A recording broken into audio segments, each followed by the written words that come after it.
25 de junho de 2009, quinta-feira, às 12h21, uma ligação urgente é feita para o 911 a partir de uma mansão na Carroll's Drive, localizada na área nobre de Holmby Hills, em Los Angeles. Do outro lado da linha, Alberto Alvarez, membro da equipe de segurança daquele que precisa de socorro. 5 minutos depois, às 12h26, os paramédicos chegam ao local. Ao entrarem na residência, eles se deparam com um paciente pálido, imóvel, e inicialmente não reconhecem quem está diante deles. É preciso alguns momentos até que a identidade da figura deitada ali comece a se revelar. Michael Jackson. Pelos próximos 31 minutos, o paramédico Richard Senef e sua equipe fazem tudo o que podem para tentar reanimar o paciente, mas algo não parece certo. Toda a evidência diante deles sugere que Michael havia começado a passar mal muito tempo antes da ligação de emergência. Mesmo assim, um homem presente no quarto insiste que ainda há tempo. Acabou de acontecer, diz ele aos paramédicos, tentando convencê-los a continuar. Esse homem era o Dr. Conrad Murray, o médico pessoal de Michael Jackson. Ainda assim, o paramédico Senef não estava convencido e mais tarde, em 2011, ele revelou: há muitas variáveis, mas o que eu posso dizer é que,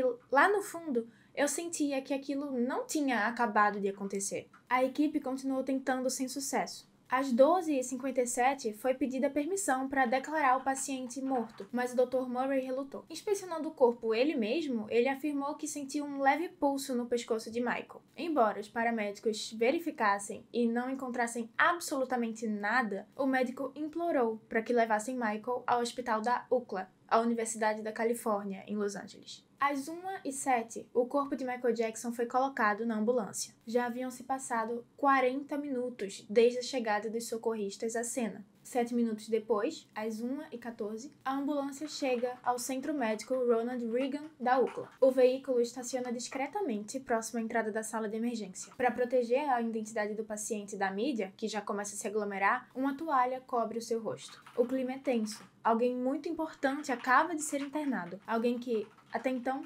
parecia imortal. Louis Carré é um sociólogo francês que concentra sua pesquisa na sociologia da ação. Em 2005, ele define que as especulações e a comoção pública são indícios de que a morte não se fecha apenas no que dizem os laudos, mas no que reverbera na sociedade. Há coisas que acontecem e que julgávamos impossíveis de acontecer porque excediam o pensável ou o nosso sentido do possível. Ao acontecerem, somos obrigados a reconhecer que havia possibilidades, potencialidades ou eventualidades. Por mais que aquele parecia imortal, a verdade agora era uma só. Pouco tempo depois, se espalha com velocidade devastadora. Michael Jackson está morto. O rei do pop, o artista que redefiniu os limites da música, da dança e do espetáculo, não resistiu. As manchetes do mundo todo estampam o mesmo choque coletivo. Michael Jackson, o rei do pop, morre aos 50 anos. Hoje, a gente vai conhecer a história e como se deu a morte do Michael Jackson. É um fato rodeado de muitos poréns, de muito mistério e que envolve muita gente importante da mídia. Mas, no geral, a família do Michael e os fãs do Michael entendem que se tratou de um crime, de um assassinato. E então a gente vai entender por quê, como que isso aconteceu, como foi o dia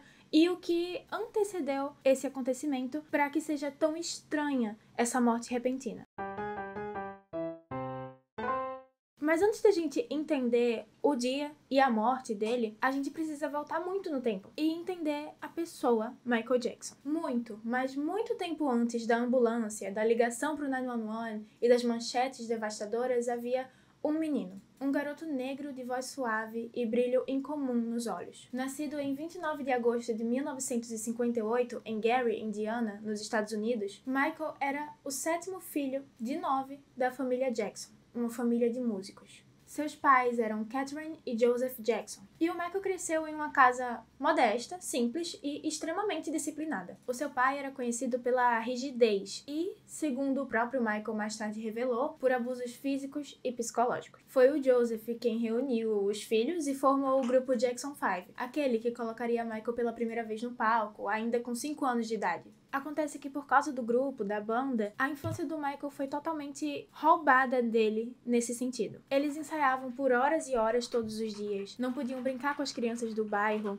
além do pai ser extremamente abusivo e chegar a ser fisicamente abusivo com os filhos, a um nível de bater nos filhos e no Michael principalmente por causa de erros nos ensaios. O abuso era físico e mental. O talento de Michael, porém, era absurdo. Em pouco tempo, ele não apenas era mais um dos Jackson 5, ele era o Michael Jackson. Com apenas 11 anos, ele estava na Motown, uma gravadora lendária de artistas negros. Suas performances ao vivo, sua dança, sua expressão vocal, tudo era precoce, impactante e quase inacreditável. Então, em 1979, ele lançou Off the Wall, a sua primeira grande investida solo, um sucesso instantâneo. Depois, em 82, viria Thriller. Com esse álbum, Michael não apenas estourou, ele redefiniu a música pop. Foi o álbum mais vendido da história. O clipe de Thriller virou um fenômeno cultural e Michael virou uma entidade global. Mas com um sucesso gigantesco também vieram os bastidores e as disputas. Conforme crescia em fama, poder e autonomia criativa, o Michael passou a incomodar forças que preferiam vê-lo apenas como mais um artista lucrativo a ser controlado. É nesse ponto que vai entrar uma figura muito importante na trajetória do Michael e principalmente para entender o que se passou na história que a gente está contando hoje. Tommy Mottola. Tommy Mottola foi uma das figuras mais influentes da indústria musical nas décadas de 1990 e anos 2000. Empresário e produtor musical, ele foi presidente e CEO da Sony Music entre 1988 e 2003, exatamente no período em que Michael Jackson enfrentava conflitos com a gravadora. Ambicioso e conhecido por seu estilo agressivo nos negócios, Mottola era visto como um verdadeiro magnata da música, responsável por impulsionar a carreira de inúmeros artistas, incluindo Mariah Carey, Jennifer Lopez, Celine Dion, Ricky Martin, mas o seu poder não vinha apenas do talento para descobrir estrelas. O Mottola também era muito temido nos bastidores. Os artistas o viam como um controlador, manipulador e até vingativo. Sua influência nos altos escalões da música era tanta que desafiar Tommy Mottola era basicamente desafiar um sistema inteiro. A relação entre o Michael Jackson e o Mottola, um dos homens mais poderosos da indústria fonográfica,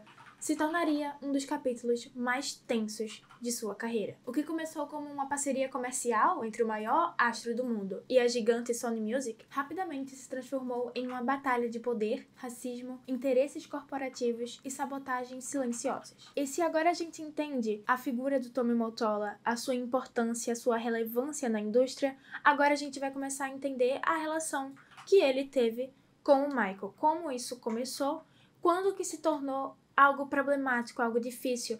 Na verdade, uma das coisas mais tensas da carreira do Michael. A relação entre o Michael e o Mottola era marcada por tensão, ressentimento e, segundo o próprio Michael, abuso de poder.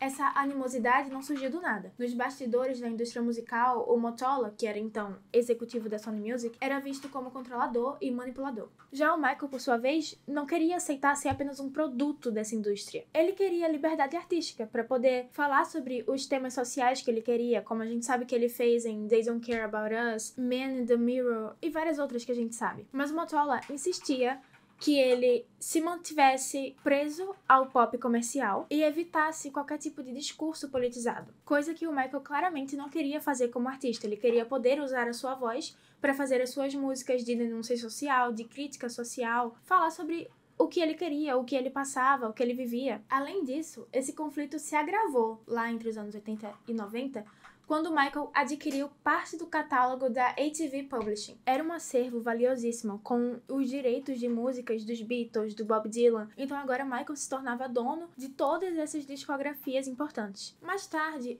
ele vendeu uma parte desse catálogo para a Sony, mas ele ainda ficou com uma parte para ele. Acontece que isso irritou profundamente o Mottola, que queria e insistia que o Michael vendesse a parte dele mesmo para a Sony, para que a Sony tivesse o direito total sobre essas discografias. Para Michael, aquilo era poder demais na mão de um artista, ainda mais de um artista negro. E segundo ele, isso é algo que o sistema não estava disposto a aceitar. Então agora a gente vê dois pontos de atrito entre o Michael e o Mottola. Primeiro, o Michael queria fazer seus discursos, escrever suas músicas políticas e suas críticas, enquanto o Mottola queria que ele se tornasse só mais um artista pop genérico fazendo músicas comerciais que vão vender. Segundo, o Michael tinha o poder dessa parte do catálogo muito importante que o Tommy queria que fosse da Sony. Queria que fosse totalmente deles. E a gente chega em um terceiro ponto que fazia com que o Michael odiasse o Mottola. Esse ponto envolvia a Mariah Carey. Ela era uma das maiores artistas da Sony na época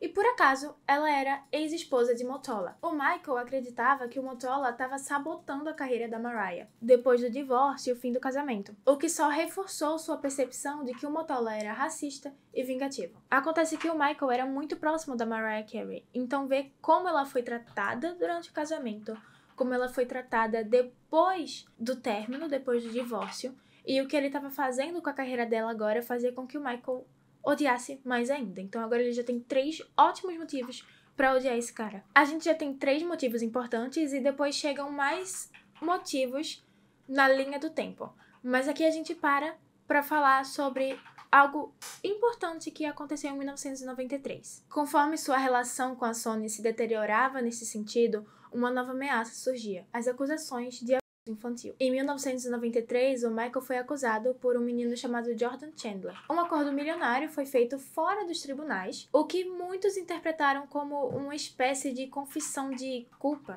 No entanto, para pessoas como o advogado do Michael, isso foi um erro estratégico. Foi uma tentativa de calar o problema que, na verdade, acabou abrindo portas para novas acusações e especulações acerca da inocência do Michael. A partir daí, a reputação do Michael entrou em declínio. Ele perdeu o contrato, ele virou alvo de campanhas negativas na mídia e se tornou a figura central de novos processos. Nos bastidores, uma teoria crescia: Michael Jackson estava sendo destruído, não só pelas acusações, mas por ser um obstáculo. Um obstáculo para a Sony, que queria o catálogo, para Mottola, que queria o controle, e para Tom Sneddon, que era o produtor que parecia obcecado em ver o Michael condenado. Esse tal de Sneddon foi o responsável pelo caso criminal de abuso contra o Jackson. Ele não buscava apenas justiça, é óbvio que não, mas ele queria a glória de derrubar uma das figuras mais influentes do mundo. Gravações e transcrições sugerem que as acusações poderiam ter sido manipuladas, alimentadas pela ganância e por interesses que queriam minar o império que o Michael construiu. Seguindo a linha do tempo, a gente entende o outro motivo do Michael criar essa relação ruim com a Sony e principalmente com o Mottola. Em 2001, ele grava e lança o álbum Invisible. Mas acontece que a Sony sabotou completamente as divulgações e as promoções desse álbum. Primeiro que se falava que não havia dinheiro pro Michael, não havia orçamento pro Michael. Depois liberaram uma parte de verbas para o marketing e para as promoções do álbum. Ele até começou a promover, mas depois de um mês, a Sony foi lá e cortou completamente as verbas, disse que não tinha mais e as promoções precisaram parar. E foi nesse contexto que o Michael tornou pública a sua indignação com o Tommy Mottola. Foi aí onde ele foi a público e foi falar o que ele realmente achava dele. O Michael o chamou de racista, controlador e disse que ele era o diabo em pessoa. O clima então era de guerra declarada. Mas, continuando a linha do tempo, o auge dessa tensão culminou mesmo em 2005. Em 2005 aconteceu o julgamento mais midiático da carreira dele. O Michael foi acusado novamente de abuso infantil. Seu estado físico e mental se deteriorou diante das câmeras do mundo. Acontece que, mesmo diante desse desgaste e desse abuso sofrido da mídia, ele venceu. Ele foi inocentado de todas as acusações. No tribunal, os jurados viram um homem inocente, uma figura vulnerável que confiava demais nas pessoas erradas. O Michael não era apenas inocente das acusações, mas ele também era vítima de um sistema voraz que queria porque queria destruí-lo. Por mais que ele tivesse sido inocentado das acusações, a batalha não terminou. Em entrevistas raras, como as concedidas a Geraldo Rivera e ao reverendo Jesse Jackson, o Michael afirmava: ele estava enfrentando uma conspiração movida por ganância, racismo e poder. Ele se via como o alvo de um sistema que não tolerava figuras negras com poder e sucesso, comparando sua situação à de ícones como Nelson Mandela e Muhammad Ali. E nos últimos anos de vida, o Michael enfrentava uma crise financeira. Há quem diga que é porque o Michael aceitava conselhos muito duvidosos de pessoas duvidosas, meio que em uma inocência. Então, nessa brincadeira, nos últimos anos de vida, ele acabou enfrentando uma crise financeira. Vendo ali com a equipe o que é que ele podia fazer para tentar se reerguer financeiramente, ele foi convencido a fazer uma última turnê. Foi assim que eles resolveram preparar uma última turnê de despedida, This Is It. O Michael não queria fazer essa turnê. Ele estava cansado, ele estava esgotado e ele não gostava muito de fazer turnês. Ainda assim, ele aceitou e resolveu dar tudo de si nos últimos 50 shows que ele teria. Uma forma de despedida, uma forma de falar This Is It. É isso. Isso aqui foi tudo. This is it. Então, é aqui que estamos na nossa linha do tempo. Tudo isso aconteceu, o Michael conheceu o Tommy, o Michael passou a não gostar do Tommy. A situação com a Sony Music foi ficando cada vez pior, e iam acontecendo várias coisinhas pequenas fazendo com que a relação entre o Michael e a Sony ficasse muito ruim. Nos anos 90 começam a vir os primeiros julgamentos. Nos anos 2000 continua com algum julgamento ali. E agora a gente chega nessa fase final da vida do Michael, preparativos para a turnê. Vamos lembrar disso? E agora voltamos a 25 de junho de 2009. Uma ligação é feita para a ambulância. Um homem está passando mal. Quando os paramédicos chegam no local para atender, descobrem que o homem é ninguém mais, ninguém menos que o Michael Jackson. Lá também está o seu médico particular, o Dr. Conrad Murray. Os paramédicos tentam de tudo para salvar o Michael Jackson, afinal é o Michael Jackson, você tenta de tudo salvar a vida dele. E ele chega até a ir pro hospital, graças ao Murray, que insiste muito, mas ele é declarado morto muito tempo depois, assim, muito pouco tempo depois. Afinal de contas, desde que os socorristas estavam lá, eles já tinham entendido que o Michael estava morto. Eles já tinham pedido permissão para poder declarar ele. Então, quando ele chega no hospital, não demora muito tempo e ele é dado oficialmente como morto. Acontece que os paramédicos, enquanto passavam por aquela loucura, aquela situação geral de salvar a vida do Michael, eles perceberam uma coisa. Ali parecia muito que o Michael tinha sofrido negligência médica. Como dito lá no começo do vídeo, o socorrista-chefe lá, ele até chegou a revelar que, olha, ele não conseguia acreditar que aquilo realmente tinha acabado de acontecer, como o Dr. Murray falava. Ele falava que, tipo, ele acabou de passar mal, aí eu já liguei pra vocês, e agora, agorinha, acabou de passar mal. O socorrista-chefe não acreditava nisso. Ele olhava pra aquele homem e dizia, esse homem tá pálido, esse homem não tá bom. Isso aqui claramente aconteceu faz muito tempo. Os paramédicos já tinham percebido isso. E quando os policiais chegaram na cena, afinal agora Michael Jackson está morto, a gente precisa entender o que aconteceu aqui. A gente só sabe que ele morreu, a gente precisa agora entender o que foi que se passou. Quando os policiais chegam, eles já entendem que aquilo ali não era, tipo, apenas um quarto onde o Michael Jackson tinha falecido. Aquilo era uma cena de crime. A cena toda no quarto era muito estranha. Tava tudo bagunçado. O quarto tava totalmente desorganizado. Haviam gavetas abertas. Haviam malas de roupas vazias, armários abertos por toda parte, uma cama desorganizada, tudo ali parecia mexido, revirado e completamente caos. O que acontece é que esse tal doutor particular do Michael, o Dr. Murray, ele não esperou os policiais chegarem na cena do crime. Ele simplesmente foi embora. Ele viu que os policiais iam chegar ali na cena e ele simplesmente meteu o pé dali. Então, ele não informou o que tinha acontecido. Ele não deu nem ao menos o seu depoimento. Ele não esperou para dar o seu próprio depoimento. Então, naquela cena toda, o que revelou o mistério do que seria a causa da morte foi um detalhe que o doutor não percebeu e deixou passar. Do lado da cama, a cama bagunçada, havia um pequeno frasco de um medicamento que estava vazio. Então, aquele medicamento tinha sido tomado. E esse frasco era de Propofol. Acontece que o Michael, há meses e meses, estava recebendo doses fortes de Propofol. E esse anestésico estava sendo administrado pelo próprio Dr. Murray. Naquela época, o Michael estava muito estressado, muito esgotado e também com a cabeça muito cheia por conta da turnê. Entre ensaios e resolver todas as coisas que iam acontecer na turnê, ele estava se queixando de insônia. Ele dizia que ele não estava conseguindo dormir de jeito nenhum. E foi aí que ele se lembrou ou passou a considerar um medicamento que ele tinha entrado em contato num dentista. Acontece que aqui no Brasil a gente não usa um anestésico que, tipo, derrube a pessoa pra fazer esse tipo de coisa de dentista. Se a gente vai no dentista e a gente precisa fazer alguma coisa, a gente vai receber uma anestesia local que vai ajudar a não sentir dor naquele local, mas você fica acordado, você fica bem, você vive normalmente enquanto espera o procedimento ser feito. Já lá nos Estados Unidos, pra qualquer coisinha assim, eles já usam, tipo, gás do riso ou algum medicamento como esse, um anestésico como esse, Propofol, que faz com que a pessoa se desligue total.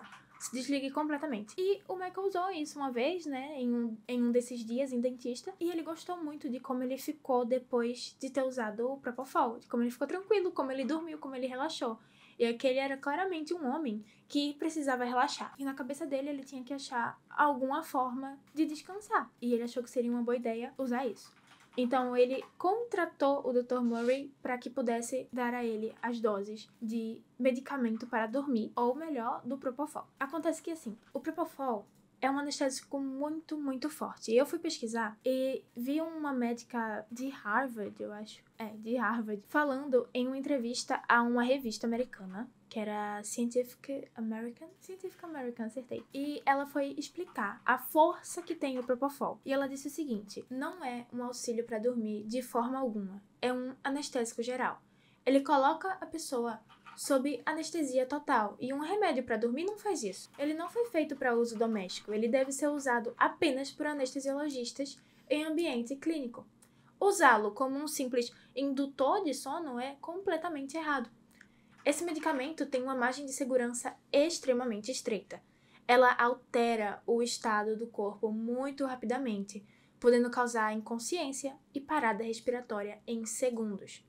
Pode afetar a respiração antes mesmo da pessoa perder a consciência. Então, mesmo em mãos experientes, é muito difícil ajustar a dosagem ideal. Ela, como ela é uma anestesiologista, ela aplica anestesia, ela diz que ela consegue, mas ela foi treinada para isso. E pra você ter noção, mesmo quando ela aplica essa anestesia, o efeito acontece em menos de 60 segundos. Então é muito, muito, muito forte. Esse anestésico é usado até mesmo para uso veterinário, de tão forte que é, para poder apagar um animalzinho muito grande, de grande porte, que você precise fazer alguma coisa nele. Se a gente for pensar no estado de saúde mental que o Michael estava nessa época, e se colocar no lugar dele, a gente consegue entender que esse homem claramente não estava bem, e ele queria um alívio. Então, não é estranho que ele procurasse o remédio que ele descobriu que ia aliviar ele, que ia fazer ele descansar um pouco. Ele era o Michael Jackson, então ele conseguia qualquer coisa, ele conseguia o medicamento se ele quisesse. Quem não devia ter deixado isso era o próprio Dr.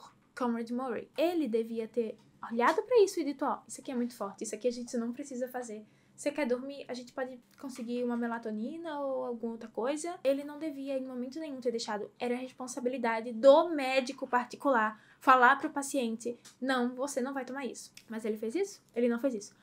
Ele passou meses e meses dando doses fortes, doses absurdas de Propofol para o Mike. E o pior disso tudo é que, claramente, ele nem ao menos se preocupava em continuar perto do Michael para cuidar dele depois de ter administrado esse medicamento para ele. Quando você dá um medicamento forte, qualquer um que seja, para um paciente, você tem que deixá-lo em observação. Porque você precisa literalmente observar como é que isso vai agir no corpo dele. Se ele vai ter alguma reação, se ele vai passar bem, se ele vai ficar tranquilo. Enfim, você precisa ficar observando.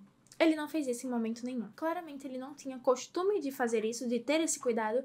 E no fatídico dia 25 de junho, ele não teve esse cuidado. Além desse cuidado não ter existido, esse Dr. Murray nem ao menos falou que tinha administrado esse remédio, esse anestésico pro Michael.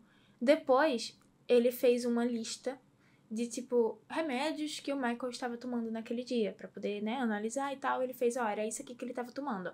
Tal.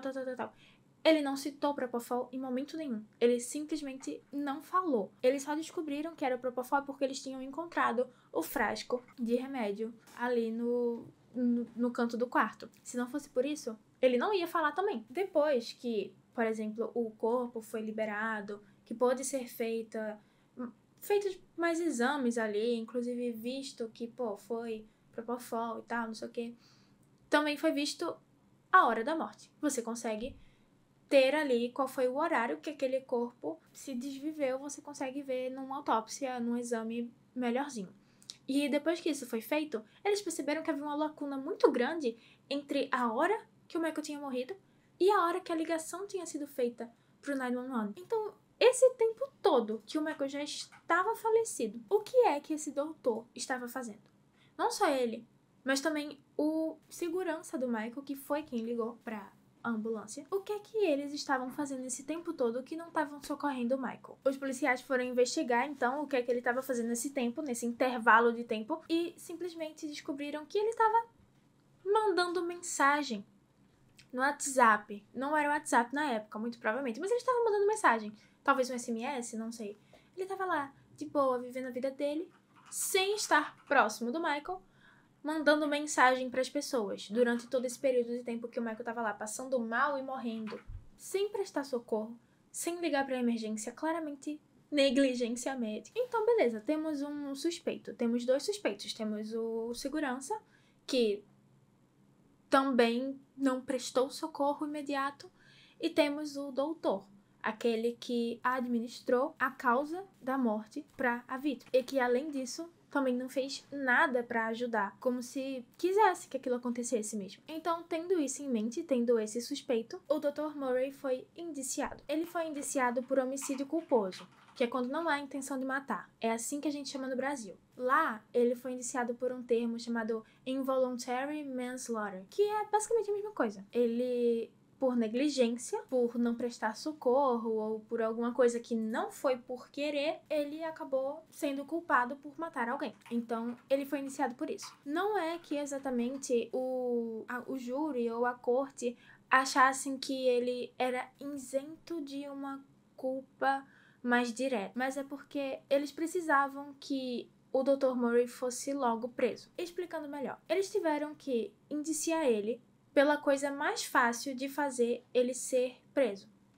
Nessa época estava acontecendo tinha acabado de acontecer o caso O.J. Simpson. Foi um dos julgamentos criminais mais famosos da história dos Estados Unidos. Em 1994, o ex-jogador de futebol americano e ator O.J. Simpson foi acusado de assassinar sua ex-esposa Nicole Brown Simpson e o amigo dela, Ronald Goldman, lá em Los Angeles. As vítimas foram encontradas brutalmente esfaqueadas do lado de fora da casa da Nicole. O O.J. se tornou o principal suspeito, mas ao invés de se entregar, ele protagonizou uma fuga televisiva em uma caminhonete branca, acompanhada ao vivo por helicópteros e transmitida para todo o país. Quando ele foi capturado, começou o que ficou conhecido como o julgamento do século. O caso atraiu a atenção mundial, misturando fama, violência doméstica, questões raciais e o funcionamento da justiça americana. A defesa de O.J., liderada por Johnny Cochran, explorou a desconfiança da população negra em relação à polícia de Los Angeles, acusando os investigadores de racismo e manipulação de provas. Então, em 95,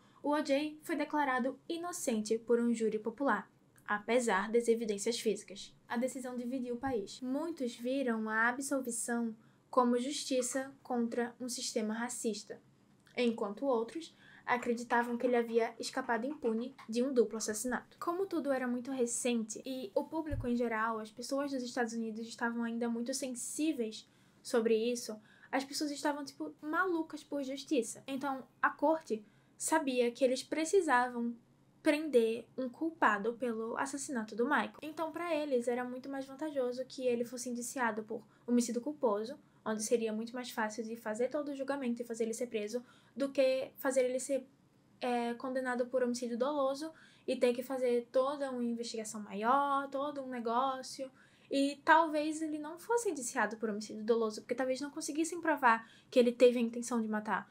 Então, isso faria com que a resposta da população fosse ficar indignados por conta disso. Então, eles optaram por ir pela forma mais fácil e rápida, homicídio culposo. Sendo assim, a promotoria optou pela acusação mais fácil de provar. Dr. Murray foi condenado, mas cumpriu apenas 2 anos de prisão. Hoje, ele segue atuando como médico e dá conselhos a outros profissionais. Para muitos, o caso se torna ainda mais sombrio ao lembrar que o Michael vinha sendo sistematicamente silenciado. E ele não foi o único. Whitney Houston também enfrentou dificuldades parecidas. Há quem acredite que figuras como P. Diddy e o próprio Tommy Mottola estejam ligadas a bastidores muito obscuros da indústria. A família Jackson e os fãs não têm dúvidas. Michael foi assassinado. Embora Tommy Mottola e Tom Sneddon nunca tenham sido formalmente acusados de conspirar contra o Michael, para os seus fãs, eles sempre serão vistos como os principais articuladores da queda do rei do pop. A luta do Michael não era apenas contra acusações falsas, mas contra um sistema de poderosos que queria destruí-lo.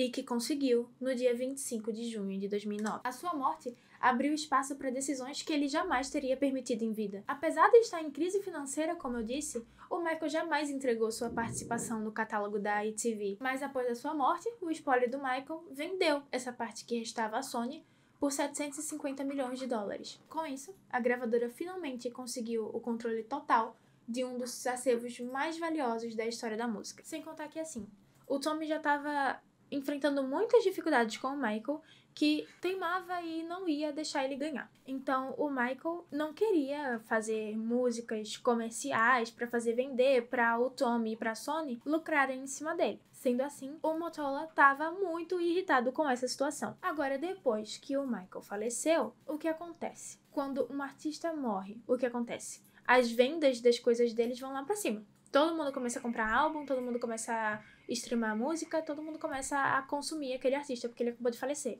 Então, assim que o Michael faleceu, as vendas de tudo relacionado a ele foram lá pra cima, fazendo com que o Tommy Mottola pudesse lucrar com a morte do Michael, de todo jeito.